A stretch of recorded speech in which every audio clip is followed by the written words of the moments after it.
ராஜாவை ஏற்றுக்கொண்டார்களா? ராஜாவைத்தான் ஏற்றுக்கொள்கிறார். அவர் ராஜா தான். யாருடைய ராஜா? இஸ்ரவேலின் ராஜா. இஸ்ரவேலர் அவரை என்ன செய்கிறார்கள்? ஓசனா ஓசனா என்று. ஓசனா என்று சொன்னால் என்ன? எங்களை ரட்சியும், எங்களை ரட்சியும், சேவ சேவ சேவ, எங்களை ரட்சியும். நல்ல ஒரு வார்த்தை. இந்த சம்பவத்துல எந்த ஒரு தப்புமே கிடையாது. சம்பவத்துல எந்த ஒரு தவறும் கிடையாது. இங்க பாருங்கள், இந்த சம்பவத்தை நீங்கள் புரிந்து கொள்ளும் போது உங்களுக்கு என்ன தோன்றுகிறது? ஆண்டவரை பற்றி என்ன தோன்றுது? அதாவது நம்ம இந்த வாரம் முழுக்க மக்கள் இந்த சிலுவை குறித்து யோசிக்கும் போது இயேசு ஏதோ விக்டிம் ஆயிட்டாரு. ஆனா ஒன்றை நாம் புரிந்து கொள்ள வேண்டும், சிலுவை என்று வந்த உடனேயே அவர் விக்டிம் அப்படின்னு பாக்குறாங்க. விக்டிம்னா புரியுதுங்களா? விக்டிம் என்று சொன்னால் என்ன? அவர் பாதிக்கப்பட்டவர் என்று பார்க்கிறார். இயேசு கிறிஸ்துவ அவர்னால முடியல, அவர் பலவீனம் உடையவரா இருந்தாரு, அவர் ஏதோ போய்கொண்டிருக்கின்றார், அவரை பிடித்து விட்டார்கள். அவர் பாதிக்கப்பட்டவர். இப்போ இயேசு கிறிஸ்து யார் நம்மளுக்கு தெரியுமோ? இப்ப பாருங்க, 6வது வசனம் வாசிக்கலாம். சீஷர்கள் போய் இயேசு தங்களுக்கு கட்டளையிட்டபடி. சீஷர்கள் போய், மறுபடியும் வாசிங்க. சீஷர்கள் போய் இயேசு கட்டளையிட்டபடியே. இப்போ ப்ரொடியூசர் டைரக்டர் எல்லாமே இவர் தான். புரியுதுங்களா? இந்த ஞாயிற்றுக்கிழமையில இருந்து அடுத்த ஞாயிற்றுக்கிழமை வரைக்கும், இல்ல இப்போ வெள்ளிக்கிழமை வரைக்கும் நடக்கிற எல்லா விஷயத்தையும் டைரக்ட் பண்ணி கொண்டு போய்கிட்டு யாருங்க? இயேசுதான். இப்போ கழுதையை கூட்டிட்டு வா, அங்க ஆரம்பிக்குது. கழுதையை கூட்டிக் கொண்டு கழுதையின் மேல் ஏறி எருசலேமுக்கு போறது. அங்கே ஓசனா ஓசனா பாட வைக்கிறது யாருக்கு? யாரு? தேவன் தான். ஏன்னா ஏற்கனவே சொல்லியிருக்கிறாரு இல்லையா? கழுதையின் மேலும் கழுதை குட்டியின் மேலும் ஏறி உன்னுடைய ராஜா உனக்குள்ளாக வர போகிறார். அப்படியே டைரக்ட் பண்ணி கொண்டு வந்து, இப்போ ஏன் அப்பவே பிடிச்சிருக்கலாமே? இந்த வேத பாரகர் பரிசேயர்லாம் அப்போ பிடிச்சிருக்கலாமே? பிடிக்கல. ஏன் பிடிக்கல? ஏன் அவரை பிடிக்கவில்லை? ஏன்னா இயேசு அனுமதிக்கல. இயேசுவுக்கு ஏன்னா அவர் ஒரு டைம் டேபிள் போட்டு வச்சிருக்கிறார் பாருங்க. அவர் ஒரு டைம் டேபிள் போட்டு அந்த டைம் டேபிள் பண்ணி தான் எல்லாம் நடக்கும். So he is not a victim. இங்க விக்டிம் ஆகிறது ஜனங்க தான். புரிஞ்சுக்கணும். இங்க யார் விக்டிம்? இங்க ஜனங்க தான் பாதிக்கப்பட்டு கொண்டு இருக்கிறார்கள். ஏனென்றால் இயேசு யாருக்காக அழுகிறார்? ஐயோ எருசலேமுக்குள்ள வந்துட்டுண்டா, தெரியாம உள்ள வந்துட்டுண்டா, இப்போ என்ன ஆக போகுது? அடுத்த ஒரு 4-5 நாள்ல நம்மள போட்டு தள்ள போறாங்க, முடிஞ்சது அவன் அவருக்காக எருசலேமை பார்த்து அழுகிறார். அப்போ யார் விக்டிம் இங்க? இந்த பவனி போய் முடிஞ்ச உடனே யாரை பார்த்து அழுகிறார்? ஜனங்களை பார்த்து. இப்போ அழுக வேண்டியது யாரை பார்த்து? ஜனங்களை பார்த்து, இயேசுவை பார்த்து. He is not a victim. He can't be. அப்படியாட்ட நிலைமை அல்ல அவருக்கு. ஏன்னா இதை டைரக்ட் பண்ணி பிளான் பண்ணி ப்ரொடியூசர் யாரு? ப்ரொடியூசருடைய வேலை என்னங்க? ப்ரொடியூசருடைய வேலை பணம் கொடுக்கறது இல்லையா? ஒரு சினிமா எடுக்கிறான்னா ப்ரொடியூசர் என்ன பண்றான்? அவன் தான் ஃபண்ட் பண்றான். அது மாதிரி தம்முடைய ஒரே பேரான குமாரனை விசுவாசிக்கிறவனும் அவன் கெட்டு போகாமல் தீர்த்து அடையும்படி அவரை தந்தறினது யாரு? ப்ரொடியூசரு. இப்போ டைரக்டர் யாரு? எல்லாவற்றையும் இப்போ யாருங்க? நம்ம இயேசு கிறிஸ்து தான் டைரக்ட் பண்ணி அனுப்புறாரு. கழுதையை கேள் அப்படிங்கிறான். அவனுக்கு கட்டளையிட்ட உடனே இது ஆண்டவருக்கு வேணும், சரி எடுத்துட்டு ஓடிடு. ஏன்னா எல்லாம் பிளான் பண்ணி வச்சிருக்கிறாரு. இப்போ உள்ள வந்தோடனே ஓசனான்னு எல்லா ஜனங்கள்லாம் இதெல்லாம் இதெல்லாம் பார்த்து ஆஹா சூப்பரா நடக்குது, இயேசுக்கு தெரியும் இதெல்லாம் நடக்கும்னு அவர் தானே வச்சிருக்கிறாரு. அங்க அவன் கத்துறதெல்லாம் இப்ப இவர் யார் என்று கேட்கின்றார்கள். கேட்ட உடனே எல்லா காரியம் நடக்கிறது. இவர் எருசலேமை பார்த்து, ஏன்னா விக்டிம் ஆயிட்டானே. இந்த ஒரு வாரம் பிரச்சனையாய் முடிந்தது இயேசுவுக்கு அல்ல, எல்லா பிரச்சனையும் அந்த ஜனங்கள் மேல் விழுகிறது. அந்த ஜனங்கள் ஓசன்னா ஓசன்னா என்று சொல்லியும், அந்த ஜனங்கள் இவனை சிலுவையில் அறையும் என்று சொல்லும் போது, ஐயோ இந்த படுவாவிங்க இயேசுவை போய் சிலுவையில் அறையும் சொல்றாங்க. நீங்க பார்க்க வேண்டாம், நீங்க நல்லா பார்க்கணும். இயேசு அதை அங்க பிளான் வச்சிருக்கிறார். அது நடக்க வேண்டும் என்று தீர்மானித்திருக்கிறவர் இயேசு.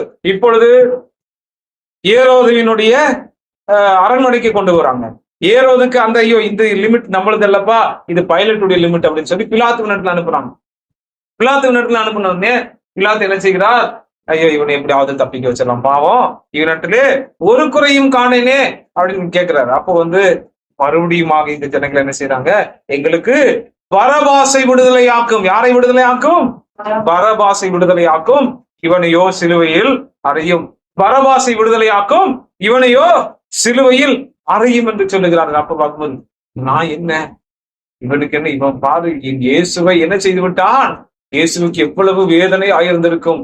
என்னுடைய ஜனங்கள் என்னை பார்த்து சிலுவையில் அறையும் என்று சொல்லுகிறார்கள் என்று இயேசு ரொம்ப வருத்தப்பட்டு இயேசு அப்படியே, அப்புறம் என்ன, தட்ஸ் நாட் த சீன். அப்படி பார்க்கப்படாது, அப்படி பார்க்கப்பட வேண்டிய ஒரு காட்சி அல்ல. இங்கே இயேசுதான் அதை செய்து கொண்டிருக்கின்றார்.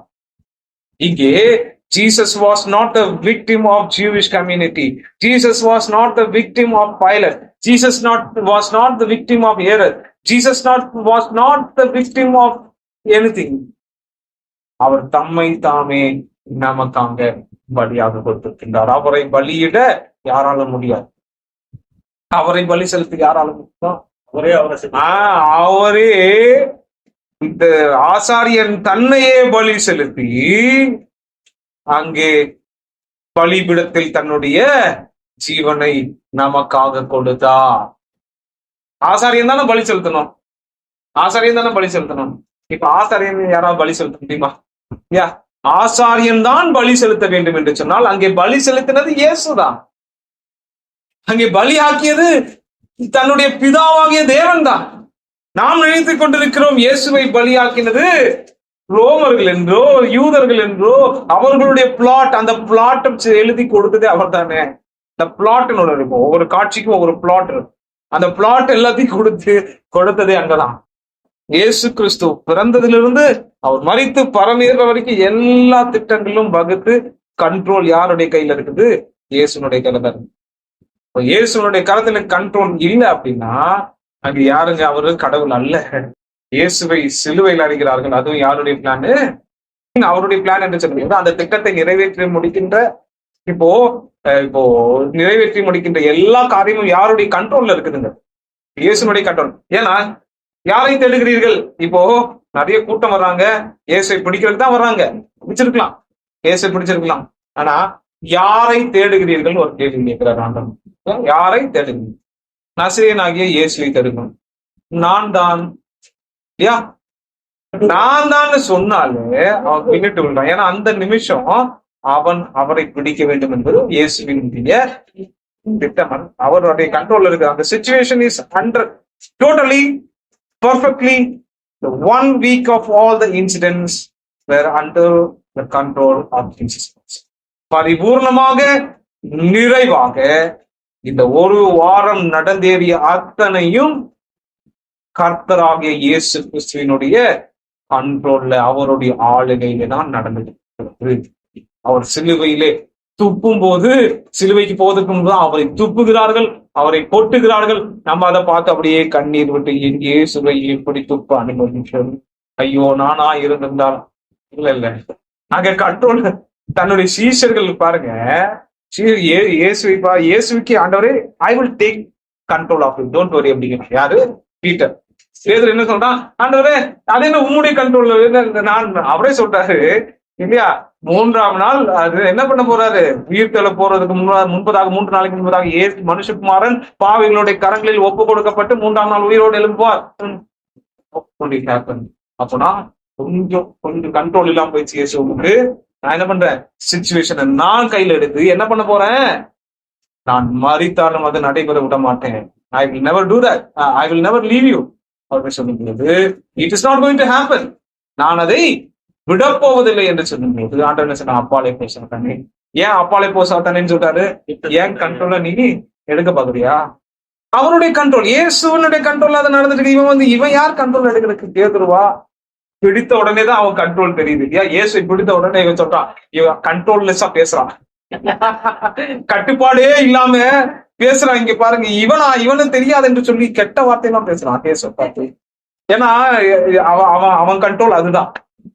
நம்மளுக்குன்னு ஒரு கண்ட்ரோல் இருக்கு. நம்ம கண்ட்ரோல்ல நம்ம வாழ்ந்தோம்னு வச்சுக்கோங்களேன், அதுதான் நம்ம கண்ட்ரோல். புரிஞ்சுக்கணும் இல்லையா? அவன் பேசுகிறான், என்னென்னமோ பேசுகிறான்.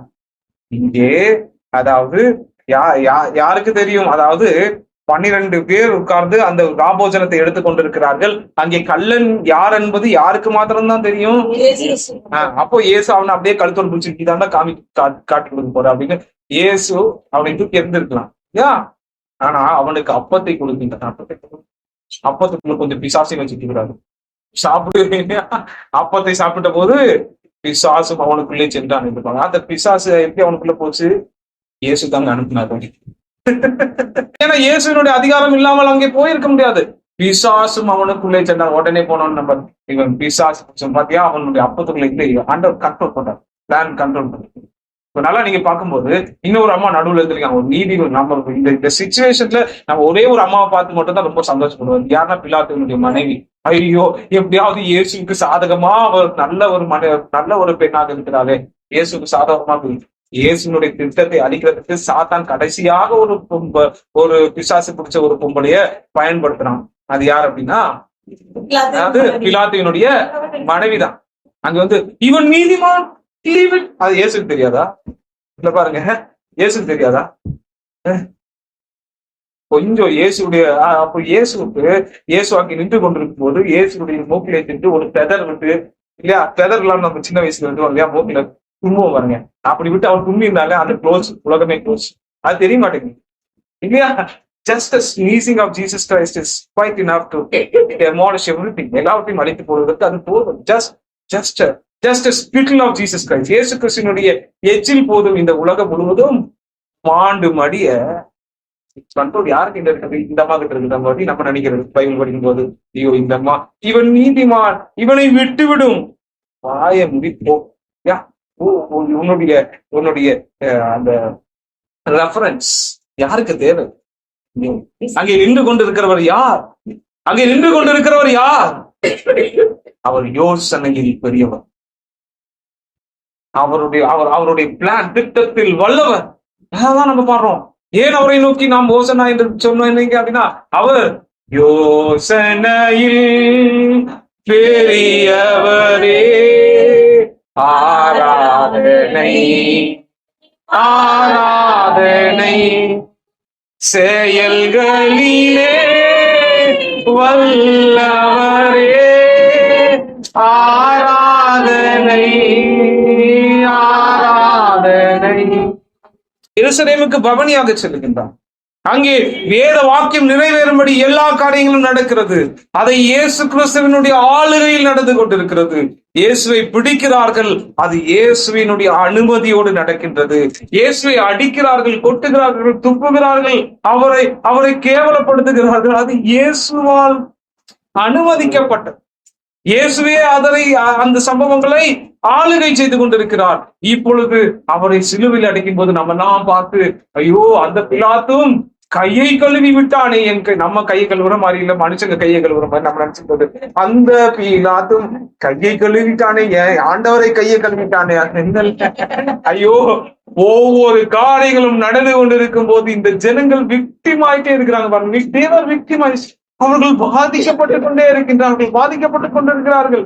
அது தெரியல. அங்க எந்த ஒரு பாதிப்பும் இல்லாமல் இயேசு கிறிஸ்து அமைதலா இருக்கார். நீ ராஜாவா? அமைதியா இப்பதான் அமைதியா இருக்கு. நான் நினைக்கிறேன், இயேசு கிறிஸ்து எந்த கேள்வி கேட்டாலும் பேசிக்கொண்டே இருந்தவர் இப்பொழுது கொஞ்சம் ரெஸ்ட் எடுக்கலாம்னு அமைதியா இருந்தது இப்பதான் நினைக்கிறான் இல்லையா? பிலாத்து கேட்கின்றான், ஏரோது கேட்கின்றார். எல்லா காரியத்தையும் கேட்கும் போது ஒரே வார்த்தையில தான் பதிலளிக்கிறார் இயேசு, நான் தான் அவர்கள் சொல்லுகிறபடி. ஏன்னா இயேசு கொஞ்சம் ரெஸ்ட் இந்த ஒரு வாரம் நல்லா ரெஸ்ட் எடுக்கிறார். நம்ம நினைச்சிட்டு இந்த கடைசி 3 நாள் ரொம்ப ரெஸ்ட் எடுக்கிறார். ஏன்னா என்ன ஆகுதுங்க, அந்த இயேசு கிறிஸ்து மரித்து 3 நாள் எங்கே பாதாளத்துக்கு போய் பிரசங்கம் பண்றாரு. பிரசங்கத்துக்கு ஒரு வாய்ப்பு இயேசு பாதாளத்துக்கு போய் என்ன பிரசங்கிச்சாரு? என்ன எது நடக்க முடியாது என்று இந்த ஜனங்கள் நினைத்துக் கொண்டு விட்டார்களோ அது நடந்தேறியது என்பதை பிரசங்கிக்கிறார். இது நடக்க முடியாது என்று பூமியின் மாந்தர் நினைத்து கொண்டிருந்ததை நடத்தி காட்டினார். அந்த சம்பவம் தான் என்னங்க, இயேசு கிறிஸ்துவினுடைய சிலுவை மரணம். இது நடக்குமோ, நடக்கிறதுக்கு வாய்ப்பில்லையேன்னு தூதர்கள் நினைச்சிட்டு இருக்கிறாங்க. அதை தேவன் நடத்தி காண்பிக்கின்றார். அதனால்தான் தேவ தூதர்களும் இதை உற்று நோக்க வாஞ்சையா இருக்கிறார்களாம். என்னதான் நடக்குது? What is happening? இது நடக்கிறதுக்கு சாத்தியம் பாருங்க. இதெல்லாம் மனுஷங்க நடத்தி இருந்தாங்க. சாத்தியமில்லாததை நடத்தினது மனுஷர்களா நினைச்சிருக்கு. ஆனா இதெல்லாம் நடக்கவே சாத்தியம் இல்லை என்று பாதாளத்தில் இருக்கிறவன் நினைச்சிட்டு இருக்கிறான், பரலோகத்துல இருக்கிற தூதன் நினைச்சிட்டு இருக்கிறான். தேவனே அதை நடத்தி முடிக்கின்றார். ஆகவே இது எல்லாம் யாருடைய கண்ட்ரோல் நடக்குதுங்க?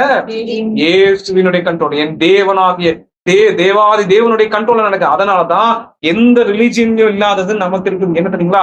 எல்லா ரிலீஜியனும் கடவுள் எப்பொழுது கடவுளாக இருக்கிறார், அவர் எல்லாவற்றையும் அடித்து நொறுக்கும் போது இவர் கடவுள், கொல்லும் போது இவர் கடவுள், வெற்றி பெறும் போது இவர் கடவுள். ஆனா நம்மளுடைய ரிலீஜன், நம்முடைய மார்க்கத்தில் மாத்திரம்தான், இந்த வேதம் கூறுகிற இந்த உண்மை மார்க்கத்தில் மாத்திரம்தான் எது மிகப்பெரிய சம்பவமா இருக்கு? என் தேவன் மரணித்தார், என் தேவன் அடிக்கப்பட்டார், என் தேவன் கொல்லப்பட்டார், ஆகையால் ஸ்தோத்திரம் அப்படின்னு சொல்ற நம்ம மாத்தோம். எங்கேயுமே நீங்க பார்க்க முடியாது. எல்லா இடத்திலும் ஜெயம் வருகிறவன் உயர்த்தப்படுகிறான், இங்கே தாழ்மைப்படுத்தப்பட்டவர் உயர்ந்திருக்கின்றான் நமக்கு. அப்படின்னா அது யாருடைய பிளான்? அது தெரிஞ்சுக்கணும். அது தேவனுடைய பிளான், தேவனுடைய கண்ட்ரோல் நடந்து கொண்டிருக்கிறார். That is what we need to see here. அவர்கள் பவனி வந்தது அவர்கள் இவரை சிலுவையில் பரபாசை விடுதலை, பரபாசுக்கு ஒரு சான்ஸ் கொடுக்குறாரு. அந்த பிளாட்ல பரபாஸ் தப்பித்து போறதுக்கு ஒரு சான்ஸ் கொடுக்குறாரு. வலதுபுறம் இடதுபுறம் இருக்கிறார். ஒருவன் கேட்கின்றான், அதாவது நான் இவரிடத்துல எந்த ஒரு குறையும் நாம் காணும், நம்ம எல்லாம் பாடுபடுறது நம்முடைய பிரச்சனையினால, நம்முடைய பாவங்களால, இவர் நீதிமான். அது சொல்ல வச்சது தேவன் தான். இன்று என்னுடைய கூட நீ பரதேசிப்பா, இப்படி எல்லாவற்றையும் செய்து முடித்து இயேசு சொல்கிறார், எல்லாம் எல்லாம் முடிந்தது. Everything is perfectly done. நீங்க நீர் என்னை எதற்கு அனுப்பினீரோ அனுப்பின காரியம் எல்லாம் முடிந்தது என்று சொல்லி ஆவியை படுபாவிக ரோமர்கள் ஏன் இயேசுவின் ஆவியை உருவிட்டானுங்களே, படுபாவி யூதர்கள் ஏன் இயேசுவின் ஆவியை இல்ல, அவர் தான் ஒப்புகிறார். அவருடைய சிலுவையிலேயே 1000 வருஷம் தொங்கிட்டு இருந்து உயிரோடு இருந்து எல்லாரோட பேச ஆண்டவரால் முடியும். ஆனா சரி போதும், முடிந்ததுக்கு அப்புறம் எதுக்கு இது அப்படின்னு இயேசுவே ஒப்பு கொடுக்கிறார். இயேசுவே ஒப்பு கொடுக்கிறார். So we need to understand, இது எல்லாம் தேவனுடைய கண்ட்ரோல நடந்து கொண்டிருக்கின்றது. அப்படிப்பட்ட ரட்சகரை நாம் தொழில் சேமிக்கணும். ஏதோ விக்டிமான தேவனை நாம் சேமிக்கவில்லை. அவர் பாதாளத்தை ஜெயித்தவர், உயிரோடு எழுந்தவர், தம்மை தாமே ஒப்பு கொடுத்தவர், சிலுவையில் அறையப்பட்டவர், சிலுவையில் அறையப்பட்டவர். இந்த ரோமர்களுக்கு எல்லாம் இந்த சிலுவை எப்படி இருக்குன்னா, சிசரோ எனப்படுகின்ற ஒரு பிலாசபர் இருக்கார், ஒரு ரைட்டர் இருக்கார், ரோமர் ரைட்டர், 1st century, இயேசு கிறிஸ்து வாழ்ந்த போதே வாழ்ந்தவன். அவன் எழுதி வைத்திருக்கும் போது இப்படியாக எழுதுறான், ரோமர்களே உங்களுடைய செவிகளில் கூட சிலுவைங்கிற ஒரு வார்த்தை விழுந்துடக்கூடாது. ஏன்னா அந்த அளவுக்கு சிலுவை என்பது கொடிய ஒரு விஷயம். சிலுவை என்பது கொடிய விஷயம். இப்போ அதுதான் இப்ப பவுலுக்கு எல்லாருக்கும் அப்போஸ்தலர்களுக்கு எல்லாம் சேலஞ்சா இருக்குது. அந்த ரோமர்களுக்கே போய் சிலுவை பற்றி உபதேசத்தை பேசும் போது அவனுக்கு ஒரு இடங்களா இருக்கும். ஏன்னா ரோமர்கள் என்றாலே அவர்களுக்கு சிலுவைங்கிற வார்த்தை கூட ரோம சிட்டிசன், ரோம பிரஜையின் காதுகளிலே கேட்கக்கூடாது என்கின்ற ஒரு காலத்திலே ஆண்டவர் என்ன சொல்றாரு, எதுப்பா நல்லா மறிக்கிறதுக்கு எது பிளான், என்ன பிளான்? நல்லா மறிக்கணும்னா என்ன பிளான் தான், இந்த பூமியை மாத்திரம் முட்டாளாக்கணும்னா எது கொடியதோ, எதை மனிதன் வெறுக்கிறானோ அதை எடுத்து விடு. அப்போ சிலுவை மரம். சரி, அப்போ இவ பிரசங்கிக்கிறவனுக்கு எவ்வளவு கஷ்டமா இருந்திருக்கும் பாருங்க. 1st century. இன்றாவது நம்ம சொல்றோம் சிலுவை பற்றி அவேர்னஸ் இல்லை, அதனால சிலுவை மரணத்தை பற்றி பிரசங்கிப்பது ஈஸி. ஆனா அந்த காலத்துல எப்படி இருந்திருக்கும் யோசிச்சு பாருங்க. அப்போ சிலுவை மரணத்தை பிரசங்கிக்க செய்யறதுக்கு யாரை கூப்பிடுறது? சிலுவை மரணத்தை பற்றி பிரசங்கிக்க செய்வதற்கு யாரை கூப்பிடுவது? பெரிய பெரிய பிலாசபர்ஸ் எல்லாம் கூப்பிடலாமா? கூப்பிடுறாரு ஆண்டவர். யாரு? மீன் பிடிச்சிருக்கான. டே, எவனுக்கு பேச வராதோ மீன் பிடிச்சிருக்கணும், எவன் மீன் மீன் மீன் மீன் வஞ்சரம் அப்படி இப்படின்னு இருக்கிறானோ அவனை கூப்பிடு. இப்போ அவனை வச்சு பிரசங்கிக்கிறாரு. இப்போ அப்பவும் முட்டாளாக்குறாரு, மனுஷனுடைய ஞானத்தை முட்டாளாக்கி வச்சுக்கிறாரு. சரி, இப்போ யாருக்கு போய் இந்த சுவிசேஷம் சேருவது? பெரிய பெரிய ஞானிகளையும் பெரிய பெரிய ஆட்களையும் கூப்பிட்டார் இல்லை. நீங்கள் அழைக்கப்பட்ட அழைப்பை பாருங்கள், பலவீனமானவர்களுக்கும் உலகத்தில் அஞ்ஞானிகளுக்கும் ஞானமற்றவர்களும் பலமற்றவர்களுக்கும் இந்த பிரசங்கம் போகுது.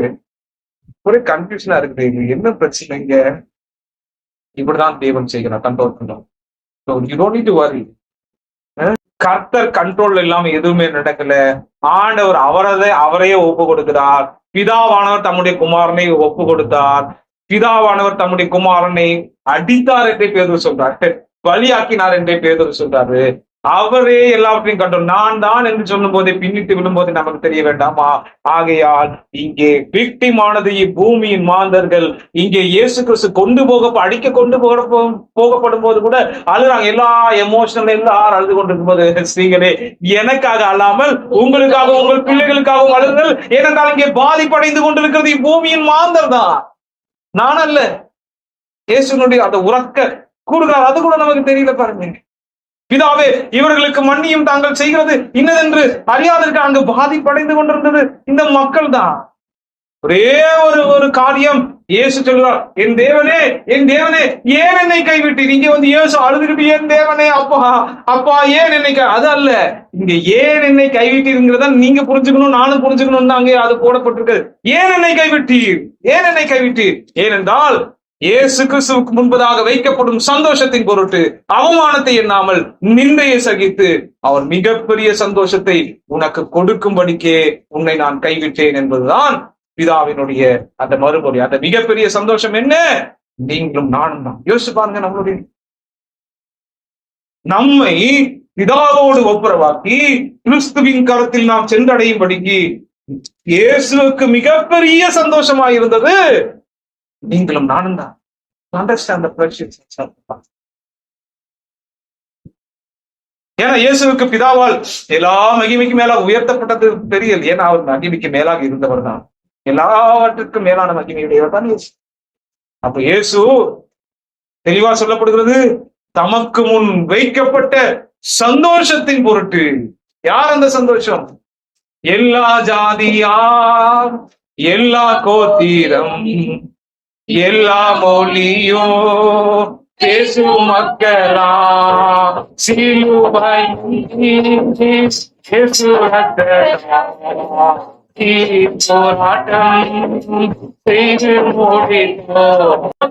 வைக்கப்பட்டிருக்கிற சந்தோஷத்தின் பொருட்டு பிதாவும் குமாரனும் சேர்ந்து பிளான் போட்டு பிதா இயேசு கிறிஸ்து எக்ஸிக்யூட் பண்ணி பரிசுத்த ஆவியானவருடைய துணையோடு கொண்டு அவங்க செஞ்சுக்கிட்டு இருக்காங்க ஒரு வேலை. அதுல நம்ம வெளியே இருந்துட்டு நம்ம தான் பாதிக்கப்பட்டிருக்கிறோம், உலகத்தில் தான் பாதிக்கப்பட்டதுன்னு தெரியாம நம்ம பாட்டுக்கு அழுகிறது. வெளிப்படுத்தின விசேஷத்தை நீங்கள் வாசித்து பாருங்கள். ஐயோ, இவ்வளவு திரளான இவர்கள் ஆட்டுக்குட்டியின் ரத்தத்தினாலே தங்கள் வஸ்திரத்தை தோய்த்து வெளுத்த கூட்டம் அல்லவா, அங்கேதான் ராஜா கம்பீரமாய் நிற்கின்றான். அதற்காகத்தான் இதெல்லாம் நடந்தது, அவங்களுக்காகவே. ஏன்னா சகலமும் அவருக்காகவும் அவர் மூலமாய் நடக்கிறதுனா எல்லாமே யாருக்காக நடக்குதுங்க? அவருக்காக நடக்கிறத பார்த்து நம்ம என்ன செய்யணும்? அவர் மேலேயே பரிதாபப்படுறோம். எவ்வளவு ஒரு தவறு. அழிந்து போகிற வஸ்துக்கள் ஆகிய பொன்னினாலும் வெள்ளியினாலும் நீங்கள் மீட்டுக் கொள்ளப்பட்டாமல் விலையேறப்பட்ட ஆட்டுக்குட்டி ஆகிய இயேசு கிறிஸ்துவின் ரத்தத்தினாலே நீங்கள் மீட்டுக் கொள்ளப்பட்டிருக்கிறீர்கள். அவர் தமக்கு முன் வைக்கப்பட்ட சந்தோஷத்தின் பொருட்டே அவமானத்தை எண்ணாமல் நிந்தையை சகித்தார். இயேசு கிறிஸ்து ஏன் அங்கே கைவிடப்படுகிறார்? ஏன் அங்கே பிதாவால் கைவிடப்படுகிறார்? அவருக்கு முன்பதாக ஒரு சந்தோஷம் வைக்கப்படுகிறது. அந்த சந்தோஷத்தை அவர் அடையும்படிக்கு பிதாவானவர் போட்ட பிளான் தான் இயேசு கைவிடப்படுகிறார். இப்பொழுது ஃபார் இன்ஸ்டன்ஸ் ஒரு மிகப்பெரிய காலேஜ்ல ஒரு அட்மிஷன் கிடைக்கணும்னா, இல்ல ஸ்கூல்லயே அட்மிஷன் கிடைக்கணும்னா, ஒரு சில இப்ப ஏகப்பட்ட எக்ஸாம் இருக்குது பாருங்க. அந்த எக்ஸாம் அந்த பிள்ளைகளுக்கு கஷ்டமா? அப்போ நீ இதை கடந்து போய் ஜெயித்தால்தான் உனக்கு முன் மிகப்பெரிய ஒரு சந்தோஷம் வைக்கிறது. இப்போ ஏன் என்னை கைவிட்டு, தட் இஸ் எக்ஸாமினேஷன். அதை கடந்து போய்தான் அவர் என்ன செய்கின்றார்? நம்மை எல்லாம் சம்பாதித்திருக்கின்றார். அதுதான் எபிரேயர் வாக்கியத்தின் போது தன்னுடைய சுய ரத்தத்தினாலே சம்பாதித்திருக்கிறார். இப்படிப்பட்ட ரட்சகரை தொழுது சேவிக்கின்ற நாம் இந்த காலகட்டங்களை நாம் என்ன செய்வோம்? கொண்டாட கடவுள். இந்த காலகட்டத்தை நாம் நினைவு கூற கடவோம். நமக்காக பிற்கப்பட்ட அந்த சரீரம், நமக்காக சிந்தப்பட்ட அந்த ரத்தம், அவை மகிமையானது. அது ஜெயம் கொண்டது, ஜெயம் உள்ளது. சிலுவையிலும் ஜெயம் உள்ளதுதான். பிலாத்துவால் பிடிக்கப்பட்ட போது, பிலாத்து மீட்கப்பட்ட போதும் அவர் ஜெயம் உள்ளவர் தான். அவர் இந்த ஓசனா ஓசனா என்று கூப்பிடும் போது மட்டும் நம்மளுக்கு ராஜாவா தெரியல இயேசு கிறிஸ்து. சிலுவையில தொங்கும் போது ராஜாவா தெரியலையா? அங்கேயும் அவர் ராஜா தான். ஓசனா உன்னதத்திலே தேவனுக்கு மகிமை, இஸ்ரவேலின் ராஜாவே என்று இங்கே கூப்பிடுகிற ஜனங்கள் அப்பொழுது நாம் படிக்கும் போது ராஜாவை தெரிகிறாரா? அப்படியானால் அடுத்த பேசேஜ்ல அவர் ராஜாதான். சிலுவைக்கு போகும்போது அவர் ராஜாதான். அவர் ராஜாவா இல்லாத நேரமும் இல்லை, மணித்துளிகளும் இல்லை, ராஜாவாகத்தான். அதனாலதான் கிண்டலுக்கு போடுறான் பிலாத்து. என்ன யார கிண்டல் அடிக்கிறதுக்கு? யூதர்களை கிண்டல். இயேசு கிண்டல் அடிக்கிறதுக்கு, யூதர்களை கிண்டல் அடிப்பதற்கு யூதர்களின் ராஜா அப்படின்னு போடுறாங்க இல்லையா? யூதர்களின் ராஜா. இப்போ யூஸ்வலா சிலுவையில யாரையாவது அடிக்கும் போது அவங்க செய்த குற்றத்தை மேல எழுதி வைப்பாங்களாம். இப்போ இவர் எந்த குற்றத்தையும் செய்யாதனால இப்போ அந்த யூதர்களை கிண்டல் அடிப்பதற்காகவே இந்த பிலாத்து என்ன செய்யறான், யூதர்களுடைய ராஜா அப்படின்னா என்ன? எப்படி கிண்டல் அடிக்காதீங்களா? யூதர்களே, உங்களுடைய ராஜாவின் நிலைமையை பாருங்கள். இனி ராஜா வேணும் அப்படின்னா எனக்கு கட்டுப்பட்டு நடங்க. நாங்க தான் உங்களை ஆளுகிறோம், உங்கள் ராஜாவை நாங்கள் இப்படி அழைக்கிறோம். பாவி பிலாத்துவே, அவர் ராஜா, அவர் ராஜா, அவர் ராஜா, அவரே அங்கே தொங்கிக் கொண்டிருக்கின்றார், நீ அல்ல.